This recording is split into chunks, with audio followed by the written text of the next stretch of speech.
Is that it? That shriveled up little thing? Don't hand it to me. Put it on the table. I don't want to touch it. Huh. Look at that. Looks kinda like a bezoar.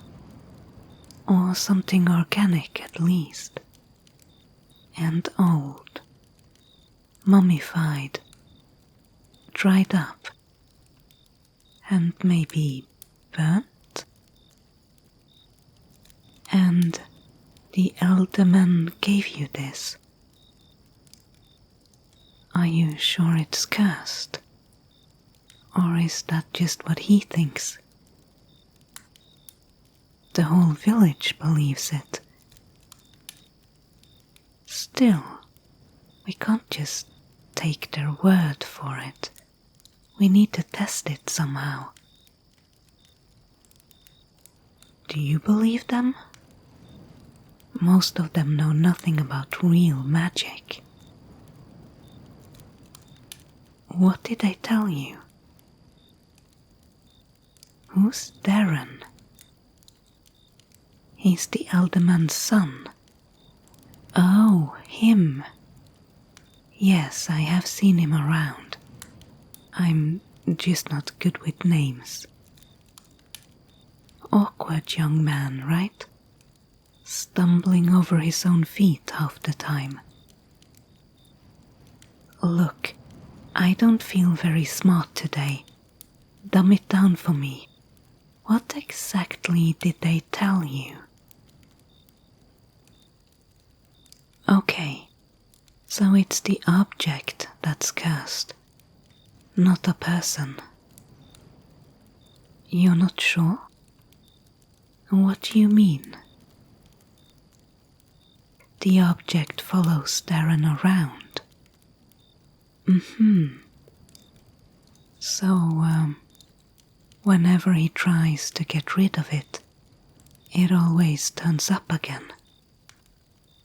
And how long does that take?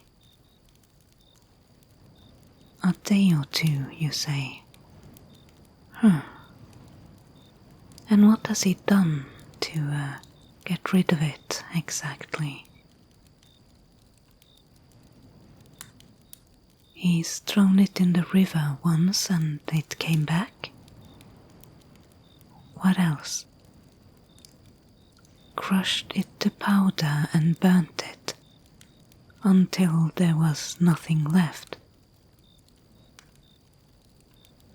And it always turns up again, even when he completely destroyed it, rattling over the floor towards him from some shady corner of the room. That is a bit creepy.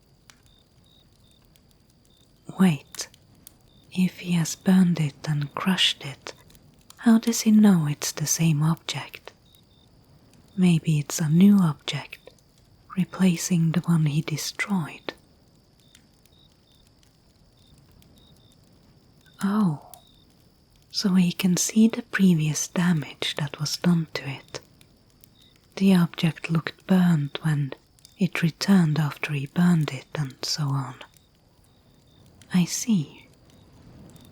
So, what did it look like to begin with? A locket, you say, with intricate symbols. And I don't suppose he could describe exactly what they looked like. Of course not. And how did he come about the locket? He wouldn't say. Why not? And, you don't believe him? What do you think happened then?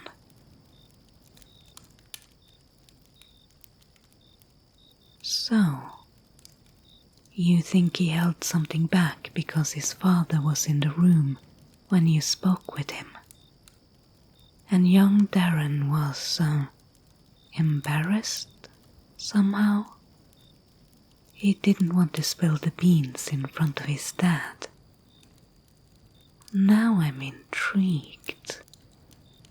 One of us will probably have to go back and talk to Darren one-on-one. But first, we should investigate this locket, was it? See if we can figure out anything useful on our own. You tell me. You know more about curses than I do. All I cared about was alchemy and herbalism. Didn't pay much attention to any of the other classes. Besides, out of the two of us, you're the only one who's ever been cursed. How I would define a curse? I would define it as an intentionally inflicted magical malediction.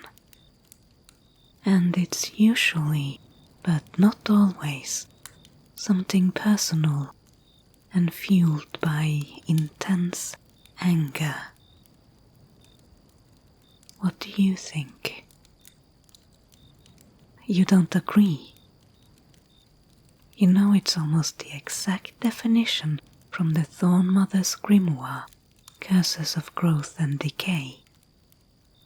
Yes, this one. I looked it up earlier when you told me we had a curse on our hands.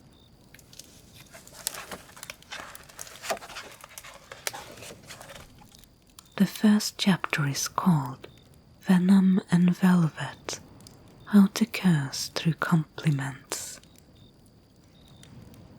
Maybe I should actually read this.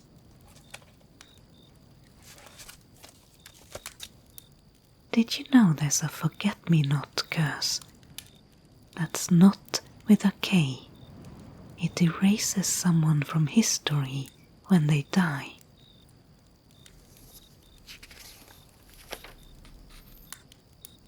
And there's one called the Briar Vow, which causes pain to grow with every lie.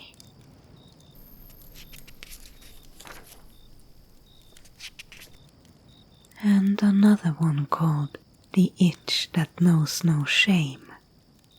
I guess that one is self-explanatory.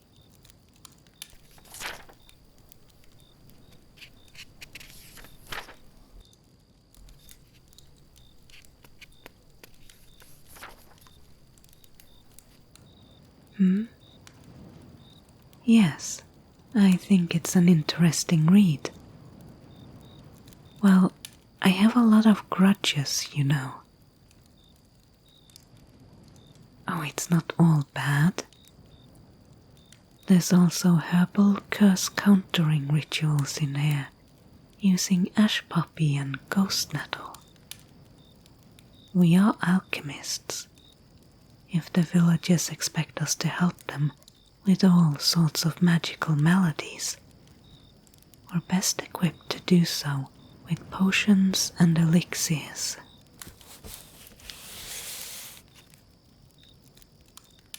There's also a book called Curses for the Common Bastard, a practical hexer's handbook. Where I found them, in that cupboard in the corner. Yes, the one mentioned in Aunt Mildred's note, claiming to contain a pocket-dimensional rift.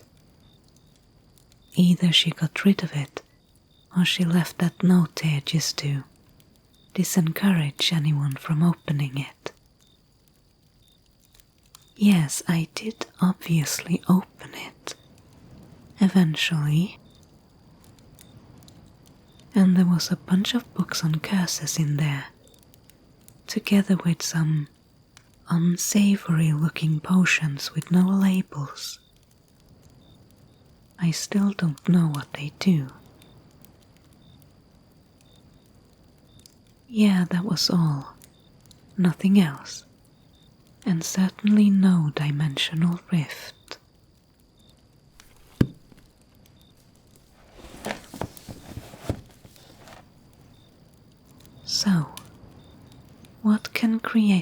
curse then, in your opinion? 2 types of curses. What do you mean? So, a curse can be intentional or unintentional. And intentional curses are, of course, the ones you plan out, where you follow a recipe for a specific result, like in these books, right? And there's quite a lot of them. Lots of types, categories, details, and a lot of things that can go wrong if you're not careful. Right. Apparently I'm not the only one who has a lot of grudges. But the other type then, I've never heard of an unintentional curse. Do you mean it happened spontaneously? And the caster might not even intend to create the curse at all. How can that come about? 3 ways, you say. What's the first one? Emotionally charged moments. Like rage, betrayal, grief, that sort of thing? I mean, I suppose you can't create a curse from being intensely happy. Mostly rage or betrayal, right? So, you yell something in anger and it manifests as a curse. If you have magic. Or if you are close to a natural source. And then they can be triggered by something else. Like what? Oh, like a pact gone wrong, broken oaths or magical contracts. Sure, I can see that. And the last type? Cosmic retribution. So punishment by a deity or spirit for violating some rule or taboo. I would guess this is the rarest one. Right. And I do remember this from class. Curses typically manifest when the caster sacrifices something, like blood, memory, vitality, or if you invoke an old power, spirits, gods, cursed places. And then you can also categorize them by effect, right? Rather than how they came about. Yes, I think I can recall. There are personal curses. They can affect the body, mind, or soul. Transformation, madness, rapid aging, and so on. And environmental curses, right? They affect an area, not a person directly, so crops wither, animals flee, constant bad weather, that sort of thing. Oh yeah, that's right, lineage curses, passed down through bloodlines. And then there's our case. Object-bound curses tied to items, amulets, swords, books, or a locket in our case. But the locket is again tied to a person, so it's a bit more complicated, isn't it? Guess I remember more from class than I thought. Now if only I could remember how to remove a curse, wouldn't that be great? What do you think? Some curses simply fade over time. I don't think that's the answer Darren wants to hear. Conditions. Right. some curses can only be lifted if the specific conditions they entail are fulfilled. Well, we don't know what they are, and if they were ever written on the locket, they are unreadable now. Hopefully Darren knows, and hopefully he'll spill the beans to one of us when Daddy's not listening. I wonder if I have a potion already that could help us. We need to know what we're dealing with.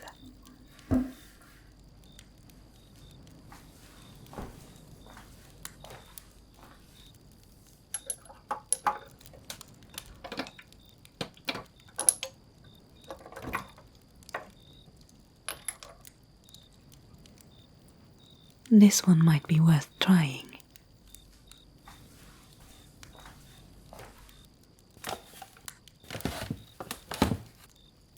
It's a potion of revealing. Mildred's own recipe. We could just pour some of it over the thingy and see what happens. No, I've never tried it before. Backfire. Do you really think that could happen? The potion doesn't change anything, it just reveals what is hidden. I think you're being overly careful.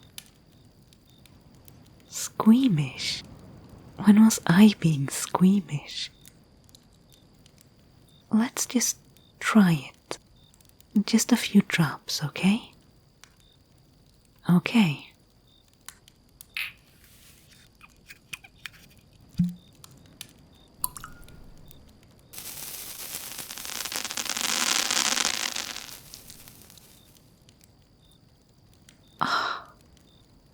It worked.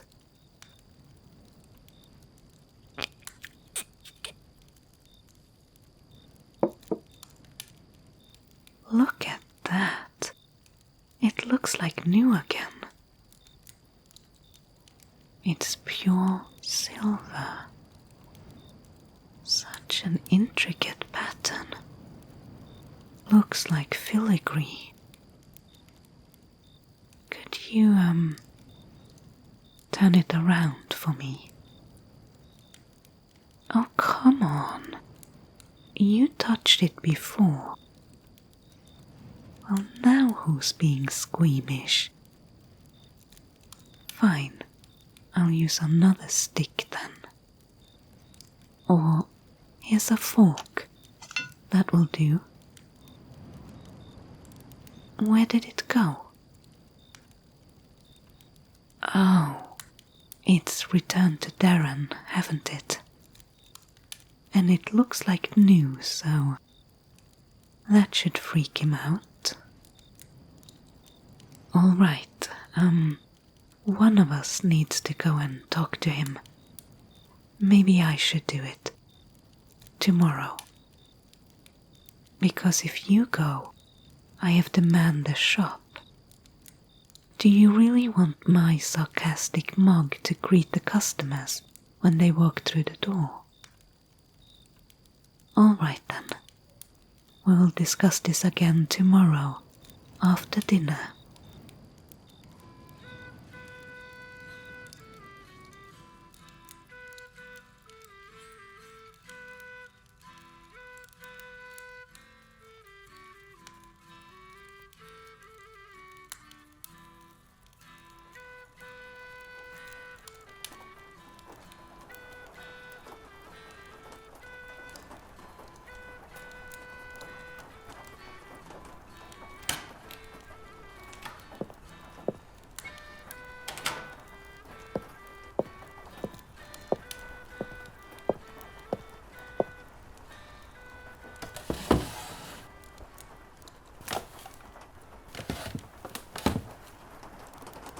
Another rainy night.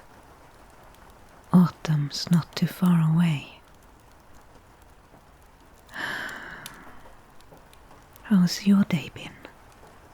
Not too busy? Just a handful of customers stopped by. Good. No, I mean it. We want to get by, but not be swamped. And we're doing all right. Besides, we've got an interesting mystery on our hands. Yep. Darren told me quite a bit. I still don't know everything, but it turns out it was my own dear departed Aunt Mildred who enchanted the amulet. I guess I shouldn't be surprised. Yeah, Darren came to her and asked for help. Apparently, he is expected to take some sort of leading position in the village, eventually. Yes, the position of alderman is elected, but it's usually someone from the same couple of families that gets it, and they all sit on the council. For the most part, at least. The richest ones, you know. But Darren, he told me he could never live up to those expectations. He always felt inferior, or so he told me. Out of place, not good enough. Being the alderman's son apparently comes with a certain amount of pressure. Low self-esteem. He didn't say that, but yes, I think so. I think he was a quiet, careful kid. And in his family that was probably looked down on. Seen as a weakness maybe, or a flaw. Not easy for him to change, then, in such an environment, like swimming against the current. Of course, I don't know for sure. This was my impression when we spoke. His father might have a very different view of things. What Darren did say is that there was an air of disappointment whenever he entered the same room as his father, and it shaped him, he said. Kind of a self-fulfilling prophecy. After an especially embarrassing social event, Darren went to the local witch for help. Yes, Aunt Mildred. No, she didn't curse him, I don't think. At least, not at first. Darren came to her for help, and after a bit of back and forth, she enchanted an heirloom he brought her. According to Darren, he paid Mildred to turn it into an amulet of glibness.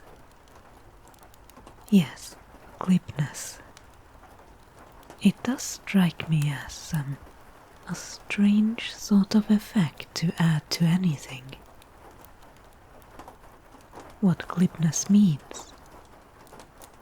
It means that you can speak well for yourself, be articulate, and convincing, maybe.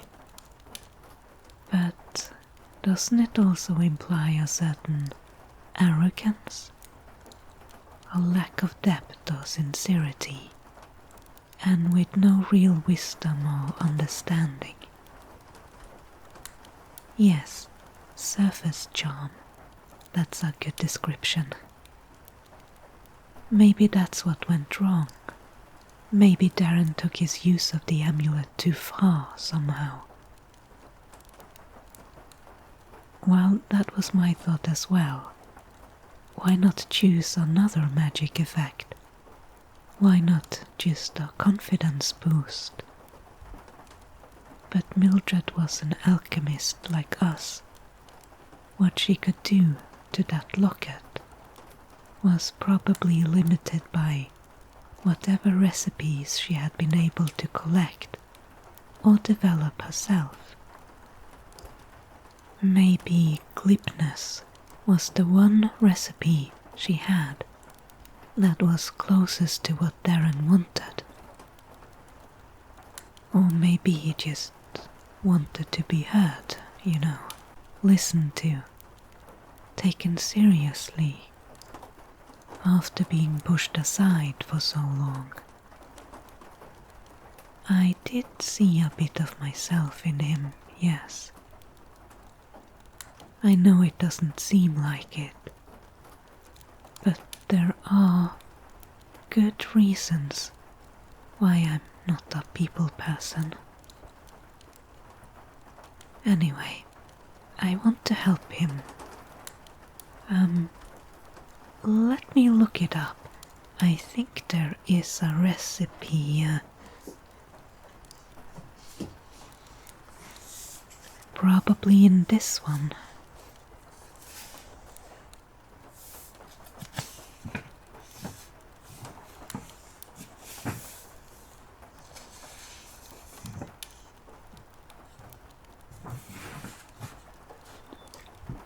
Do you really think it was an enchantment, like Darren said?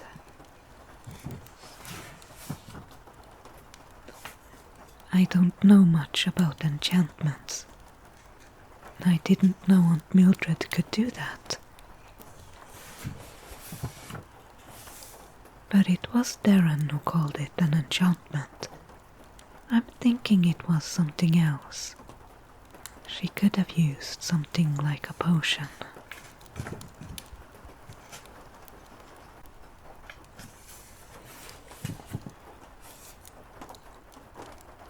There are alchemical solutions that can imbue items with magical properties, similar to an enchantment.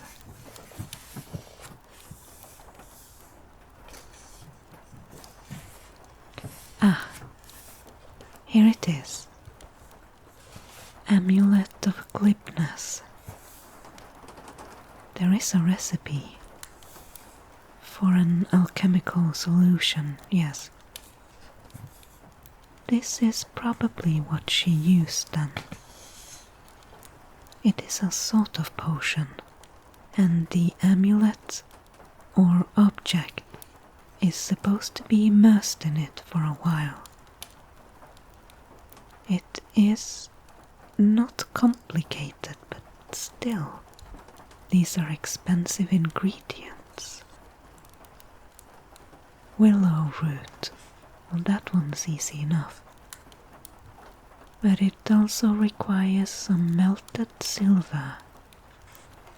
I wonder if the locket itself was enough. It has silver in it. Probably not. Basilisk scale. She had that?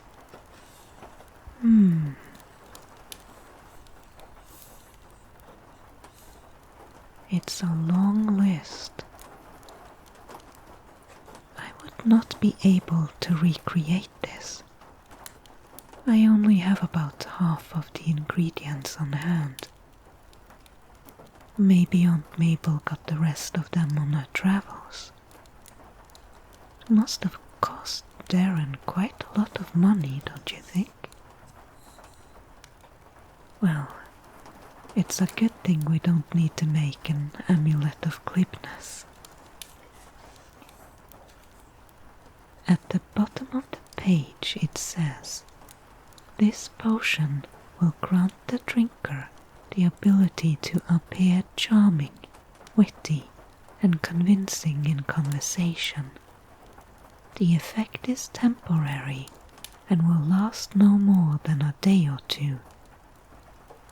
For a more long-lasting effect, double the active ingredients and let a small wearable object soak in it for 1 full day.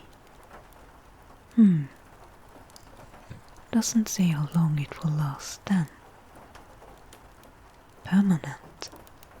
I don't think so. It just says long-lasting, not permanent.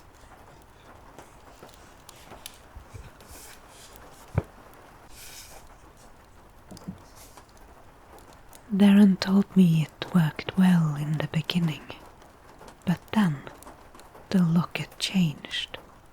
Overnight, he said, became its opposite. Went from an amulet of glibness to one of clumsiness or awkwardness. He was stumbling over his own feet, losing things, insulting people without meaning to, acting like a moron. It was worse than before he got the glibness, Darren said, much worse, and Aunt Mildred didn't want to see him, seemed mad at him, so something must have happened. Or maybe Darren just became arrogant and Mildred regretted helping him. A caveat. You think she might have added one? Perhaps something down the line of, if the locket was misused or used to harm someone, its properties would be inversed? Well, I don't think we'll get more out of Darren. He wasn't that eager to talk to me in the first place. Perhaps we won't ever know what happened. I've gone through them already. All her notes and almanacs. All I could find, anyway. No, none of them mentions the locket. Most of her notes were brief and to the point. Usually 1 or 2 lines a day, mostly noting the weather. Now and then an appointment, once a month or so a longer entry. Some notebooks mention experimental recipes. No, not very helpful. It's like something is missing, almost. Perhaps she had more journals. Do you think there's more to find here, hidden away? Well, I snooped to learn, but just her recipes, her knowledge. I don't really want to intrude on what was her personal life. Not more than I already have, anyway. I wish she was here to teach me, to be honest. But, let's try to figure this one out on our own. So, I guess the crux of it is, does Darren deserve to be cursed? And, that's a strange question to ask. Whatever happened here, we can't know if he hurt someone with the locket or misused it in some way. And since we cannot know for sure, we should give him the benefit of the doubt, don't you think? What if he is a mean person? I think it's sad how being mistreated can fill people with anger, make them cruel. It comes from a place of hurt most often. The past is not his fault, but the present is his responsibility. And my impression of him is that he wants to do better, to learn and grow. Yes, I want to help him, even if there is a risk. Oh, there definitely is a risk. We know too little about the situation, less than I'm comfortable with. There might be forces at work here that we are not aware of, and we don't understand the curse at all. But I still want to give it a try. What do you say? Will you help me with this? You'll be taking the same risk. You will. Are you sure? Thank you, my friend. I know something that should work, at least. Worth a try. I found something in this. It's Blood, Ink and Bone Ash, the Alchemist's Guide to Cursecraft and Countercraft. Yes, by Cyrus Vaunt. Why? He was expelled. From where? The College of the White Crucible. Never heard of it.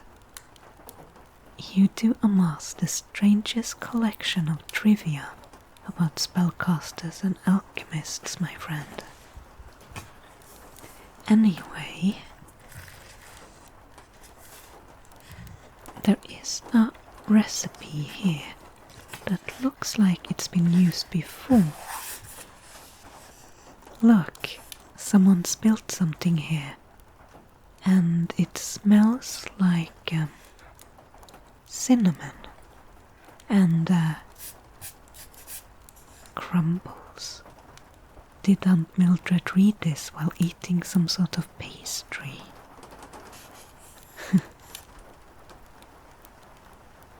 It's called Elixir of the Severed Thread. Have you heard of it?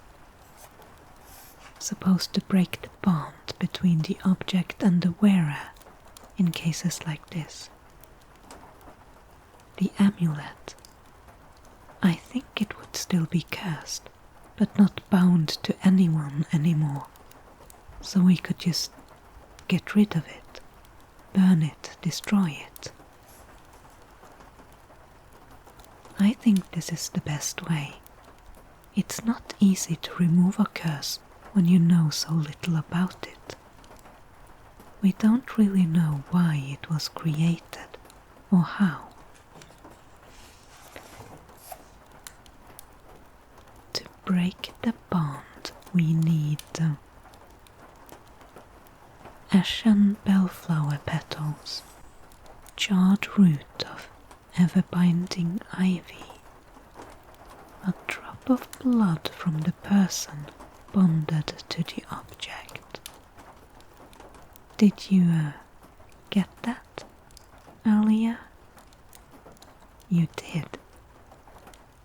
How come you thought of it when I didn't? Darren offered. So, Mildred used his blood in the original solution, and Darren assumed that it would also be needed to undo it. What do you think that means? I think it means that Mildred intended this object to be bound to Darren from the start. It was part of the original magic she did. I wonder why that was important. Maybe so no one else could steal it and get clip. How much do you have? A small ampoule. That's plenty. Thanks. What else? Echo salt, glass thorn petals, frosted heart seeds, and the bark of a blooming tree. I have all of this. We can do this tonight. We can do it right now, in fact. All we have to do is burn all the ingredients to ash, except the blood. We mix the ash with water, add the blood, and soak the item in it. Recipe says it just needs a few minutes to take effect, or less than that even. Yes, the amulet is still here. I brought it back with me. We might be able to get this done before it returns to Darren once again. I was rather hoping removing the curse would not require his presence.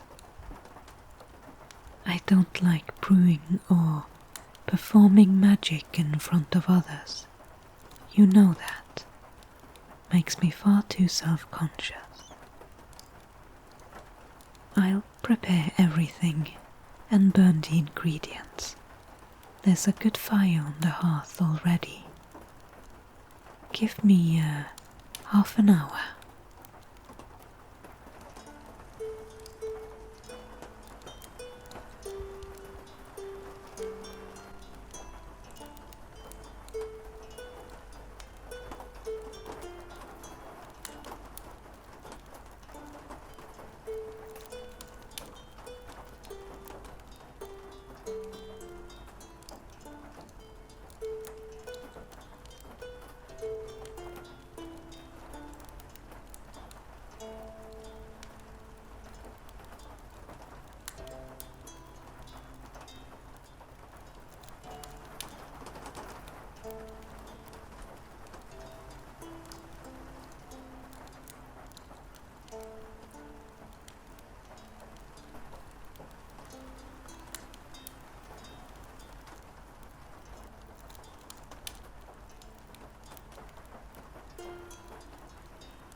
This is it.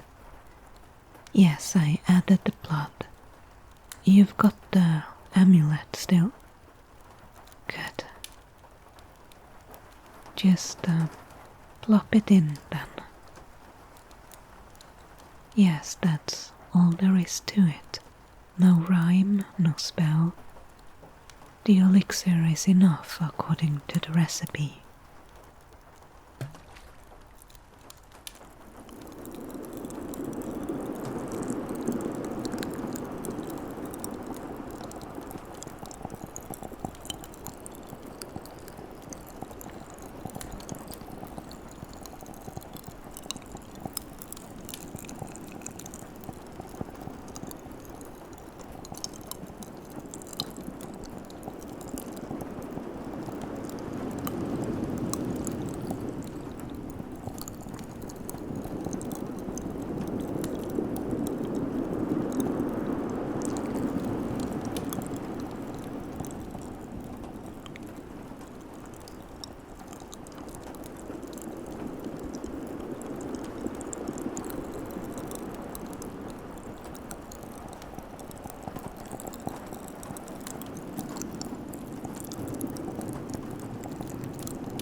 It stopped. Huh. Do you think it's safe to remove it now? We could just try burning it right now. Be careful. Just put it on the table to begin with.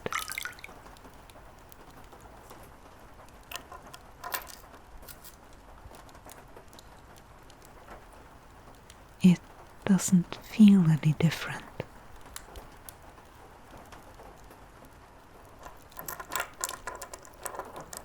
Why is it moving towards you? Hey, be careful with that. Oh no. Do you think... Well, you're not usually that clumsy. This is the first time I've ever seen you drop or break anything. As far as I can remember, at least. Alright, let's stay calm. We can figure this out. Hopefully before you accidentally burn the whole house down. Do you really think that the binding just moved from Darren to you? Why would that happen? I don't know either. Well, at least Darren will be happy. That was a joke. But I do think that we need some help, okay? We cannot mess around with this curse anymore without knowing exactly what we are doing. Well, I don't think we've learned anything from this. Nothing about how the curse or the binding works. Do you? Maybe we've learned not to do it again, but other than that, no. So, we have to ask the one that made it in the first place. We have to summon the ghost of Aunt Mildred.